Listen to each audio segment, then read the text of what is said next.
नमस्कार मित्रांनो. अख्ख्या भारतात तर पावसाने धुमाकूळ घातलाय. आम्हाला चुकवतच होता. गेले महिना झाल्या असंच चाललं होतं त्याचं. पण काल काय त्याने मनावच घेतलं वाटतं आणि होतं तेवढं सगळं धुवून नेलं. पहिल्या पिकानी चांगलं तारलं, पण दुसऱ्या पिकानी सगळं सपाट करून टाकलं. 20 किलो मका पेरली होती. साधारण 25 ते 30 टन झाली असती कुटी.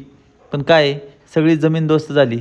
आता मला वाटत नाही ती उठन आणि सडून जाण्याची शक्यता आहे. पण बघू, जेवढे खायला घालता येईल तेवढे घालू.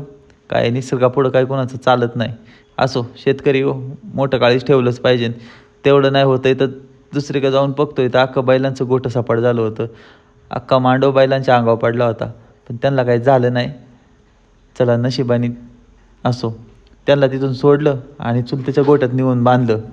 त्यांना पण बरं वाटलं असं. असो चला. ते झालं म्हणलं जरा रानात फेरफटका मारून यावं कसा पाऊस झाला आहे. तिथं जाऊन बघतोय तर एक पीक पाण्यावर तरंगलंय आणि दुसरं जाऊन बघतोय तर पाण्यात डुबले. आता काय निसर्गाच्याच भरोशावर. जेव्हा त्याला थांबायचे तेव्हा थांबू दे. नाही तर काय आपल्या हातात तर काहीच नाही.